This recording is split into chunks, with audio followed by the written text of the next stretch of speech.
Israel और फिलिस्तीन के मैटर को लेकर अब फाइनली चाइना भी मैदान में उतर आया है। मतलब मिडिल ईस्ट के जो जितने भी देश हैं, अरब दुनिया जो पूरी है, ऐसा माना जा रहा है कि इन लोगों को अब सिर्फ और सिर्फ चाइना से ही उम्मीद है। चाइना ही कोई बड़ा खेल, कोई बड़ा चमत्कार कर सकता है। मैटर यही है कि इस वक्त चाइना एक स्पेशल फोरम को होस्ट कर रहा है, जिसमें मिडिल ईस्ट और स्पेशली मैं कह सकता हूँ अरब दुनिया के बड़े-बड़े देश ऑलरेडी आ रहे हैं। इवन कुछ देश तो ऐसे हैं जहाँ के हेड ऑफ स्टेट चाइना पहुँचने वाले हैं इसको अटेंड करने के लिए। अब ये जो पूरा इवेंट हो रहा है, इसका नाम बताया गया है चाइना अरब स्टेट्स कोऑपरेशन फोरम। वैसे आमतौर पर ये जब भी होता है तो इसका मेन फोकस इकोनॉमी, ट्रेड, व्यापार ये सारी चीज़ें ही होती हैं, क्योंकि चाइना को वैसे भी इन्हीं सारी चीज़ों से लेना-देना रहता है। लेकिन इस बार का ये ख़ास इसलिए है क्योंकि इस बार फोकस उन सारी चीज़ों पर नहीं बल्कि पैलेस्टाइन और इज़राइल के इश्यू पर है।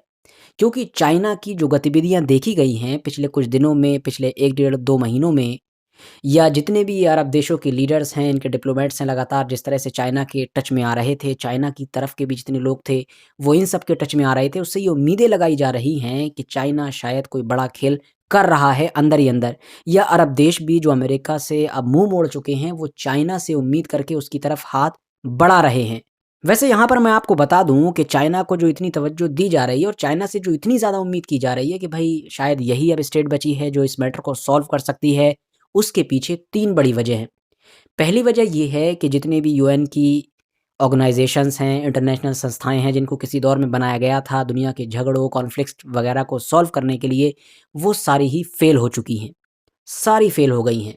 हालाँकि उनके फ़ेल होने के पीछे मेन वजह खुद यूएसए होता है, क्योंकि ये सारी यूएसए के इन्फ्लुएंस में हैं और यूएसए कभी इनको ऑनेस्ट चलने ही नहीं देता है, ऑनेस्ट रहने ही नहीं देता है। अब बाकी बचा खुद यूएसए, ये भी हम देखते हैं हिस्ट्री में आमतौर पर इज़राइल और फ़िलिस्तीन का मैटर मतलब सॉल्व करवाता आया है, ये तो नहीं कह सकते, लेकिन ये कह सकते हैं कि मैनेज करवाता आया है। जब भी झगड़ा हो जाता है, तो अरब देशों के साथ मिलकर भाई बातचीत हो जाती है और आपस में बीच बचाव करके जंग रोक दी जाती है। लेकिन इस बार जिस तरीके से अमेरिका खुलकर इज़राइल के साथ खड़ा हुआ, उसका जो चेहरा पूरी दुनिया ने देखा, उससे न सिर्फ़ अरब दुनिया बल्कि बाकी दुनिया भी हैरान रह गई और सबको पता चल गया कि इज़राइल अमेरिका दोस्त नहीं है, अलाय नहीं है, बल्कि वो एक ही हैं। इज़राइल ही अमेरिका है, अमेरिका ही इज़राइल है। तो अब जब अमेरिका फ़ेल हो गया, यूएन फ़ेल हो गया पूरा, तो कौन बचा? रशिया बचता है। रशिया ऑलरेडी यूक्रेन की जंग में उलझा हुआ है और रशिया इस वक़्त इर्रेलेवेंट हो चुका है, क्योंकि उसकी बात शायद वेस्टर्न नेशंस में सुनी नहीं जाएगी। उसकी ऑलरेडी दुश्मनी चल रही है उनसे। मतलब पैलेस्टीनियन उसकी बात सुन लेंगे, मिडल ईस्ट वाले सुन लेंगे, लेकिन जो इज़राइल है या इज़राइल के जितने दोस्त हैं, वो उसकी एक नहीं सुनेंगे।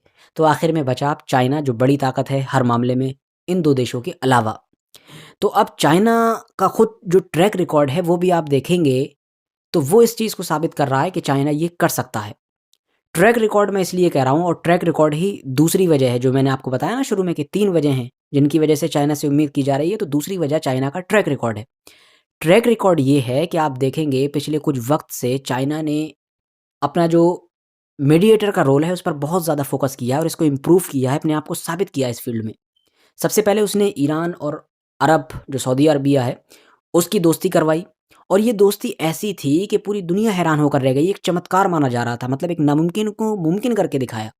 क्योंकि जिस तरीके से इनकी दुश्मनी थी, अगर 1 महीना पहले भी किसी से कहा जाता कि ये दोनों दोस्त बनने जा रहे हैं, हाथ मिलाने जा रहे हैं, अपने रिलेशन फिर से कंटिन्यू करने जा रहे हैं, तो कोई यकीन ही नहीं करता। लेकिन चाइना ने ये करके दिखाया।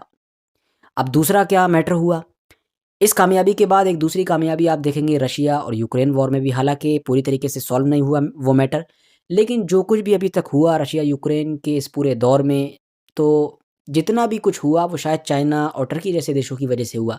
मतलब चाइना ही कुछ कर पाया, वरना बाकी तो कोई कुछ कर भी नहीं पाया। जितना भी हुआ वो चाइना ने ही किया।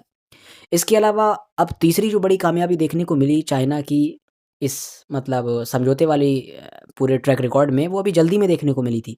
अभी 1 डेढ़ महीने पहले ही आपको याद होगा, चाइना ने अपने यहाँ पर 2 लोगों को होस्ट किया, 2 पार्टीज़ को बुलाया था। एक था हमास जो गाज़ा को कंट्रोल करता है, दूसरी थी पैलेस्टीनियन अथॉरिटी जो वेस्ट बैंक को कंट्रोल करती है, मतलब उस वाले फ़िलिस्तीन के हिस्से को जो जॉर्डन से लगा हुआ है। ये दोनों आपस में एक-दूसरे के दुश्मन माने जाते हैं, कट्टर दुश्मन, विचारधारा के एंगल से भी, अपने गोल्स के एंगल से भी, अपने विज़न के एंगल से भी एक-दूसरे से बनती नहीं है इनकी। दोनों ही फ़िलिस्तीन पर राज करते हैं अलग-अलग टुकड़ों पर, लेकिन बनती नहीं है। लेकिन चाइना ने इन दोनों को भी बुलाया बाकायदा एक ही टेबल पर और बातचीत की।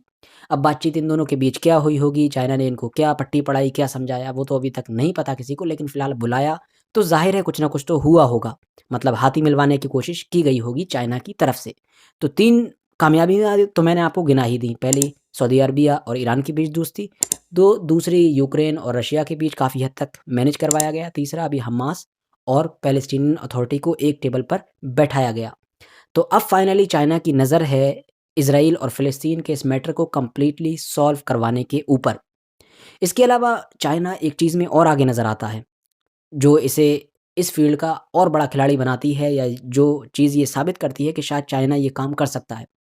वो जो आखिरी वजह है, तीसरी और आखिरी, वो वजह ये है कि चाइना इकोनॉमिकली बहुत ज़्यादा एडवांस है मिडल ईस्ट के एरिये में भी। मिडल ईस्ट में आप देखेंगे जितने भी अरब देश हैं, उनमें चाइना का बहुत ज़्यादा इन्वेस्टमेंट है। बहुत बड़े-बड़े प्रोजेक्ट वहाँ पर चाइना के ऑलरेडी चल रहे हैं। इन सारे देशों पर चाइना का ऑलरेडी बहुत बहुत ज़्यादा इन्फ्लुएंस हो चुका है। इवन आपको याद होगा कुछ वक़्त पहले जब सीरिया कि जिसकी अरब लीग में वापसी हुई अचानक से, सऊदी अरबिया जैसे कट्टर दोस्तों ने भी उसे कबूल किया बाकायदा।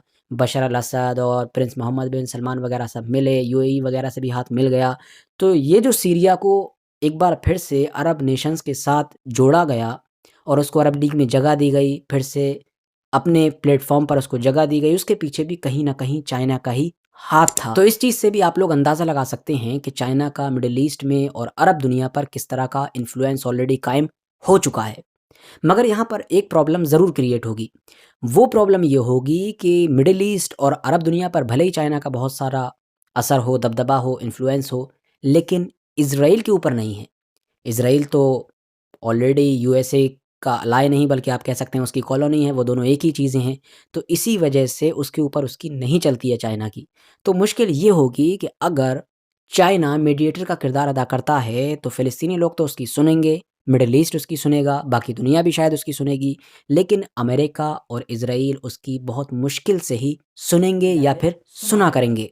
बाकी फिर भी ये तो आने वाले दिनों में ही पता चलेगा कि ईरान और सऊदी अरबिया की तरह यहाँ पर भी चाइना कामयाब हो पाता है, या फिर ये मसला हमेशा की तरह वैसा ही रह जाएगा जैसे हर कॉन्फ्लिक्ट के बाद रह जाता है। फिलहाल आज की अपनी वीडियो को हम यहीं पर ख़त्म करते हैं। वीडियो अगर जानकारी से भरपूर लगी हो तो लाइक ज़रूर करें, शेयर कर सकते हैं दोस्तों के साथ, और ऐसी ही वीडियोस देखने के लिए चैनल को ज़रूर सब्सक्राइब करें, ताकि जब भी मैं नई वीडियो लेकर आऊँ तो आप लोगों तक सबसे पहले पहुँच सके।